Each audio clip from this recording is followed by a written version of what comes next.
The Octagon touches down in Abu Dhabi on Saturday with 2 title fights. Topping the bill is light heavyweight king Jan Blachowicz, who will put his belt on the line against Glover Teixeira. Blachowicz was nearly cut by the organization after a 2-4 stretch, but since April of 2017, he's won 9 out of 10, including 5 straight, with many of those displaying his legendary Polish power. He is also the only MMA fighter to solve the riddle that is UFC middleweight champion Israel Adesanya. Glover Teixeira, like Blachowicz, has had an unexpected late career resurgence and is also on a 5-fight winning streak. It's likely his final shot at the belt at age 42, so he's well aware of what's at stake. In the co-main, former bantamweight champion Petr Yan will return for the first time since losing his belt due to being disqualified for an illegal knee in a fight he was clearly controlling. But he will have a chance to get the interim belt as he takes on Corey Sandhagen, who has a highlight reel matched by very few at 135. Who will leave Abu Dhabi with gold? It's going down Saturday at UFC 267.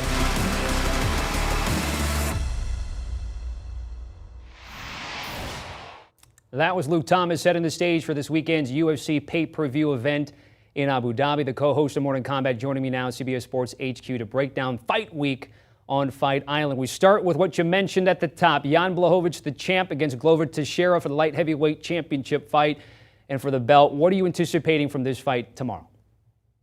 This one is highly interesting. Jan Blachowicz has had, as the piece indicated there, a late career resurgence, or rather, what I would say is what we have discovered is now that some guys who get into the UFC, almost independent of weight class, but typically a little bit on the lower side, which makes this interesting, since this is light heavyweight, 205 pounds, they don't figure everything out right away. They're good enough to make it to the UFC, but not to shine in the UFC. But Blachowicz, I have gone through the tape extensively. He has learned to slow things down. He has learned to take his time. He has learned to set things up much more patiently.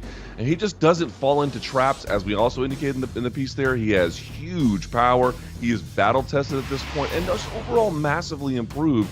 Again, with Glover Teixeira, here's what you're going to get. On the ground, Teixeira is much better than virtually all of his opponents, including Jan Blachowicz. And his takedowns are okay to good, but 2 problems. 1, they're not great, and Blachowicz has massively improved in that regard. And 2, at 41 years of age, to get Glover Teixeira here, who has been in the trenches of light heavyweight and fought John Jones in Baltimore for the title many moons ago, he's a little bit hittable, and at 41 is not quite as durable as he once was. I think what you're going to try to see him do is he will strike on the feet a little bit. I think he'll stalk. That's a Teixeira special, but he's going to try and get the takedown. That, to me, is where this fight is going to be won or lost. If he can get it and maintain control on the ground, it's Teixeira's fight to lose. If not, I honestly think the legendary Polish power will win the day. Fair enough. Quick follow-up from Vegas perspective, minus 300, not overwhelming, but sizable. What are the chances that number is right to you?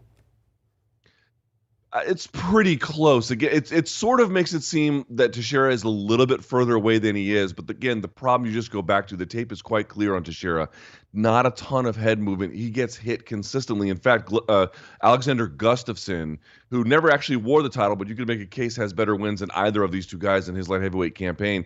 He was actually able to put Glover's lights out with uppercuts all the time. And a guy like Jan Blachowicz is a big uppercut hook guy for the person who leaves their head on the center line. Could be a problem. All right, a much shorter number for the interim bantamweight strap. Petr Yan, minus 220 at Caesars Sportsbook, going up against Corey Sandhagen. Who do you favor in this one, and stylistically, what are you anticipating here? Yeah, this Tommy, just might be the best fight on the card, and that's saying something because this card is excellent. I know it's got a lot of consonants, a lot of V's and Z's, and some names that some casual fans may not know. Trust me when I tell you that this card is very good, and maybe the crown jewel of it is this one. It's weird because Corey Sandhagen just lost to TJ Dillashaw. Now, that was a disputed loss. In fact, I thought he won, but the judges didn't agree, and they gave it to TJ Dillashaw in a very, very close one. Petr Yan, as we indicated, coming off of that controversial fight with Aljamain Sterling. This will be for the interim title. This is what the future of MMA looks like right here, ladies and gentlemen. You've got a guy like Corey Sandhagen who uses motion and stance switch and fakes and feints almost better than anyone, maybe in the UFC. And Petr Yan, who is, by the way, quite good at that himself, very good on the ground, excellent defensive wrestling, hard hitting. He can fight from either stance as well. When folks talk about what the next generation of fighting is going to look like, you don't have to wait for the next generation. It's already here. I fully expect this one could go the distance, and it is very hard to make a call. I lean ever so slightly towards Sandhagen, but it's a tough one. All right, this fight taking place, as you mentioned, with Aljamain Sterling still there perched at the top. Got a minute here left to go here, Luke. You mentioned the card. Give me another fight you're really juiced up about. There's so many on this one, but the one that's an easy call that I think fans should pay attention to is the return, after many moons, of Khamzat Chimaev, and he takes on Li Jianlang. This is a hugely interesting one. She is opening up the UFC 267 main card. We can't tell if Khamzat Chimaev is the next big thing in MMA or just a guy who got lucky in a few fights. It's that hard to tell, but he had a really bad bout with COVID. He had to sit out for a long time after having three fights in the UFC that were just, he ran over his opposition. Finally, he got right. Finally, he's back. And this, what I would say, is his first real big test in Li Jianlang. What we know about Chimaev is he obviously has big power. He obviously has great wrestling and tremendous ground and pound, but we don't know how that will scale against better opposition. Finally, at UFC 267, we're going to get a very good and I think much more complete answer about that. I really just can't wait. Great insight as always, Luke. Certainly appreciate it. Check out Morning Combat there with Luke Campbell.